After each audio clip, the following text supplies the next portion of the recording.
നമസ്കാരം. നമ്മുടെ ഈ കൊച്ചു കേരളത്തിൽ എന്തൊക്കെയാണ് നടക്കുന്നതെന്ന് സത്യം പറഞ്ഞാൽ അത്ഭുതപ്പെട്ടു പോവുകയാണ്. അതായത് തേവരെ കാത്തോളനെന്ന് പലരും ഇപ്പൊ സ്റ്റാറ്റസ് ഇടുന്നത് കാണാം. പക്ഷേങ്കില് ആർക്കാണ് ഇതിനൊക്കെ ഇത്ര ധൈര്യം എന്ന് എനിക്ക് മനസ്സിലാവുന്നില്ല. ഇതിന്റെയൊക്കെ പിന്നിൽ അതുപോലുള്ള കരങ്ങൾ ഉണ്ടായിട്ടല്ലേ അവരിങ്ങനെയൊക്കെ ചെയ്യുന്നത്. അല്ലാതെ ഏതെങ്കിലും ഒരു തിരുമേനിക്ക് വന്ന് ഇതൊക്കെ ഇളക്കി എടുത്തോണ്ട് പോകാൻ പറ്റുന്ന കാര്യങ്ങളാണോ? അത്രയ്ക്ക് സ്ട്രോങ് ആയിട്ടുള്ള ഒരു പിന്തുണ ഇല്ലാതെ ഒരു കാരണവശാലും ഈ സാധനങ്ങളൊന്നും അവിടുന്ന് മോഷ്ടിക്കപ്പെടുകയോ അല്ലെങ്കിൽ എടുത്തോണ്ട് പോവുകയോ ചെയ്യപ്പെടില്ലെന്ന് ഏതൊരു മലയാളിയും അല്ലെ ഏതൊരു ഇതൊക്കെ കൊടുക്കുന്ന ആർക്കും അറിയാവുന്ന കാര്യങ്ങൾ തന്നെയാണ്. അതേപോലെ തന്നെയാണ് ഇപ്പം എന്നെങ്കിലുമൊക്കെ പിടിക്കപ്പെടുമെന്ന് അറിയാം. പിന്നെ എന്തിനാണ് ഇത് ചെയ്യുന്നത്? സെലിബ്രിറ്റീസ് ആണ്, അവരെ ഈ പറഞ്ഞ പോലെ ചെക്ക് ചെയ്തില്ലെന്നൊക്കെ വിചാരിച്ചിട്ടാണോ ഇവർ ചെയ്യുന്നതെന്ന് അറിയില്ല. എന്തായാലും കൊള്ളാം.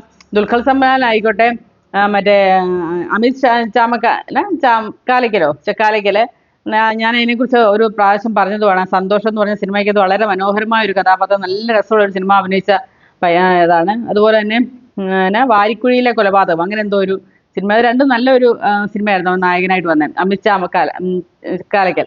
അതേപോലെ തന്നെ മമ്മൂട്ടിയുടെ വീട്ടിലെ ഈ പറഞ്ഞ പോലെ പൃഥ്വിരാജിന്റെ വീട്ടിലെ, അങ്ങനെ ഏകദേശം 17 ഇടത്തോളം ഇ ഡിയുടെ കസ്റ്റംസ് റെയ്ഡ് കഴിഞ്ഞിട്ട് ഇപ്പൊ ഇ ഡിയുടെ റെയ്ഡ് നടന്നുകൊണ്ടിരിക്കുകയാണ്.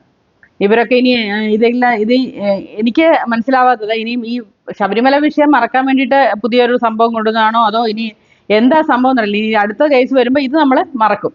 പക്ഷെ എന്നാലും ഹിന്ദു എന്ന നിലയിൽ നമുക്കതൊന്നും പക്ഷെ നമുക്കത് എങ്ങനെ ഏത് രീതിയിൽ പ്രതികരിക്കണമെന്ന് പോലും നമുക്കറിയില്ല.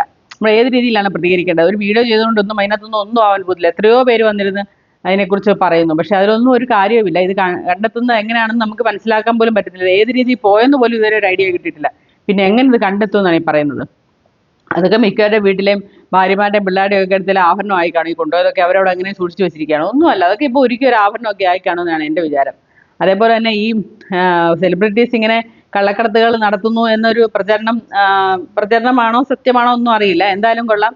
നമ്മുടെ നാട്ടിൽ കിട്ടുന്ന നികുതി വെട്ടിച്ച് ഇവരെ പോലുള്ളത് ചെയ്യുമ്പോൾ നമുക്ക് തരുന്ന ഒരു സന്ദേശം എന്താണെന്ന് എനിക്ക് മനസ്സിലായി. കാരണം അവരെയൊക്കെ നമ്മൾ ദൈവങ്ങളെ പോലെ കരുതി വെച്ചിരിക്കുന്നവരാണ് ഈ സിനിമാ നടന്മാരും നടികളും ഒക്കെ. അവർ ഈ കള്ളത്തരം കാണിക്കുമ്പോൾ അതിൽ നമുക്ക് കിട്ടുന്ന ഒരു എന്താണ് നമുക്ക് അവരുടെ നിന്ന് കിട്ടുന്ന ഒരു ഗുണമെന്ന് എനിക്ക് മനസ്സിലാവുന്നില്ല. അപ്പം നിങ്ങളുടെ അഭിപ്രായം നിങ്ങൾ പറയുക. എൻ്റെ കാര്യം ഞാൻ പറഞ്ഞതേ ഉള്ളൂ. പ്രതികരിക്കാതിരിക്കാൻ തോന്നുന്നില്ല, അതുകൊണ്ട് പറഞ്ഞതേ ഉള്ളൂ. നമ്മളൊരു കേരളത്തിൽ ജീവിക്കുന്ന ഇവരെയൊക്കെ ആരാധിക്കുകയും ഇവരെയൊക്കെ കാണുക, അവരുടെ സിനിമയൊക്കെ നമ്മുടെയും കൂടെ തുച്ഛമായ തോന്നുകൊണ്ടാണല്ലോ ഇവരൊക്കെ ഇത്രയും ആയത്. അതുകൂടെ നോക്കുമ്പം ഈ കാണിക്കുന്നതൊക്കെ എന്താണെന്നൊരു സങ്കടം.